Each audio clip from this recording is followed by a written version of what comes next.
माँ के संस्कार। ऑफिस से वापस आते ही सचिन जी सीधे अपने किशोर व बेटे जीत के कमरे में चले गए और गुस्से में चिल्लाते हुए अपनी पत्नी से बोले, यहाँ आकर अपने लाडले की करतूत सुन लो। क्यों, क्या हुआ? सरिता थोड़ा सहम कर बोली, सचिन जी का गुस्सा ऐसा ही है, जो जोर जोर से चीखना, चिल्लाना और गुस्से में किसी को भी कुछ भी कह देना।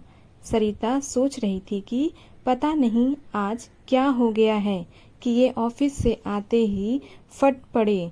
यही सब सोचते हुए वह जीत के कमरे में गई तो सचिन जी जीत को घूरते हुए पूछ रहे थे, क्या हुआ था आज स्कूल में?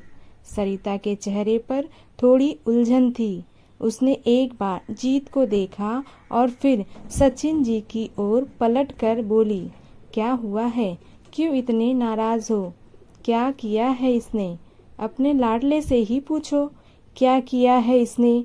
आज इसके स्कूल से फोन आया था कि इसने किसी लड़के के साथ मारपीट की है, इसीलिए इसे 2 हफ्ते के लिए स्कूल से निलंबित कर दिया गया है। प्रिंसिपल ने कल हम दोनों को उस लड़के के अभिभावकों से बात करने के लिए स्कूल में बुलाया है। यह सुनकर सरिता हैरान रह गई। उसे अपने कानों पर विश्वास नहीं हो रहा था, क्योंकि जीत बहुत ही शांत स्वभाव का बच्चा था और किसी से भी अकारण मारपीट करना उसके स्वभाव में नहीं था। वो दोनों जीत का मुंह देख रहे थे कि वह अपनी सफाई में कुछ कहेगा, पर जीत सिर झुकाकर एकदम चुप बैठा था। यह देखकर सचिन जी का पारा फिर चढ़ने लगा और वह सरिता की ओर देखकर बोले, तुम ही पूछो इससे क्या हुआ है, मुझे तो कोई कुछ बताएगा नहीं, दुश्मन हूँ ना मैं इसका। और इतना कहकर वह गुस्से में बाहर निकल गए। अब सरिता बहुत असमझ में थी। एक तो उसे यह समझ नहीं आ रहा था कि जीत ने ऐसा क्या किया है, दूसरा सचिन जी का व्यवहार उसे और परेशान कर रहा था। कम से कम आज तो अपना गुस्सा छोड़कर बेटे से बात करते, हमेशा मुझे आगे कर देते हैं। किशोरावस्था में है जीत, 100 तरह की समस्याओं से जूझ रहा होगा, शायद मुझसे भी खुलकर बात न कर पाए। क्या करूं, क्या ना करूं? इसी उधेड़बुन में सरिता बैठी थी कि जीत उसके पास आकर उसकी गोद में सिर रख कर लेट गया। सरिता ने प्यार से उसके सिर पर हाथ फेरा तो उसने महसूस किया कि जीत अपने आंसू रोकने की कोशिश कर रहा था और इस कोशिश में उसका पूरा शरीर कांप रहा था। सरिता का कलेजा मुंह को आ गया कि ऐसा क्या हो गया है जो वह बता भी नहीं पा रहा। किशोरावस्था में बच्चों का रोना सहज नहीं होता है।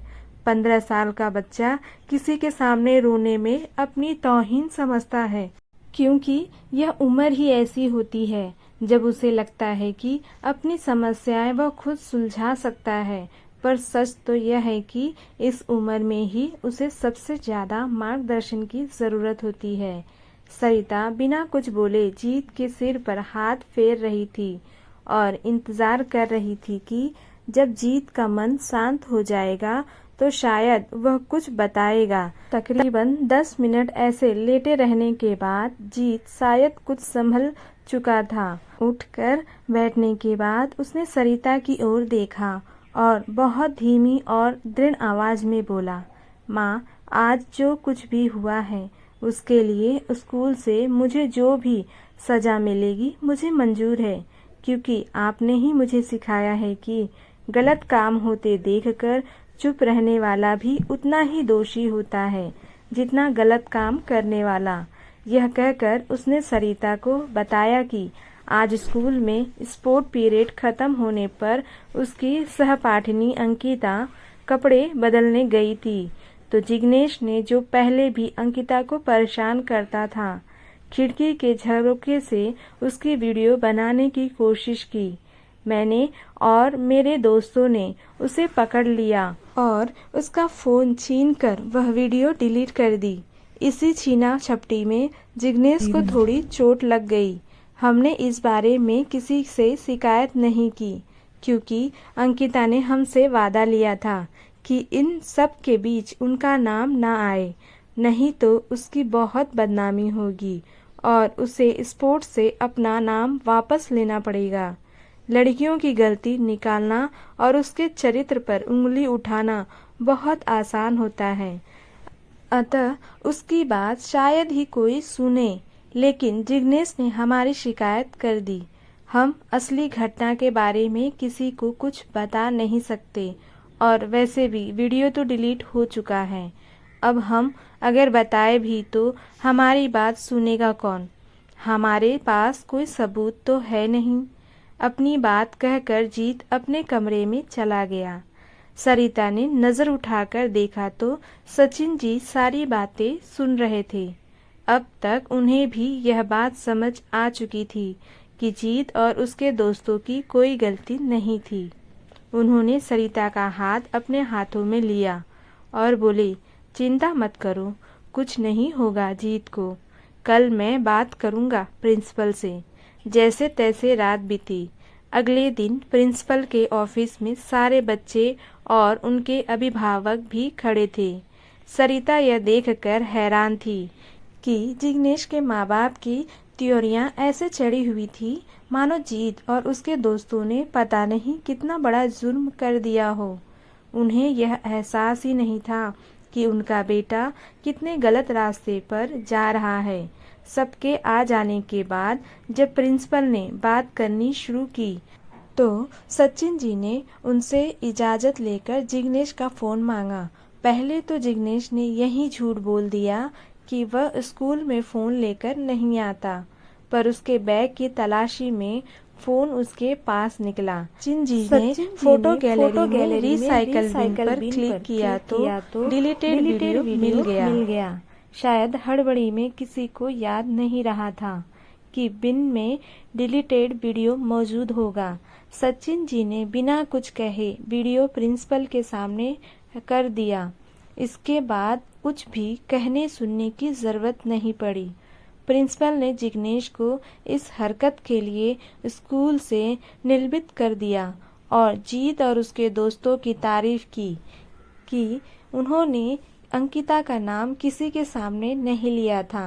प्रिंसिपल ने सचिन जी और सरिता को कहा, आप लोगों ने अपने बच्चे को लड़कियों की इज्जत करना और गलत काम का विरोध करना सिखाया है। इसके लिए आप सब बधाई के पात्र हैं। यह सुनकर जीत और उसके दोस्तों के माता पिता के चेहरों पर गर्व भरी मुस्कान आ गई थी और जिग्नेश के माता पिता ने अपना चेहरा झुका लिया। यह देखकर सरिता उनके पास आई और बोली, हम सभी माता पिता अपने बच्चों को अच्छे संस्कार ही देना चाहते हैं, पर आजकल का माहौल ऐसा है कि बच्चों के बिगड़ने में वक्त नहीं लगता।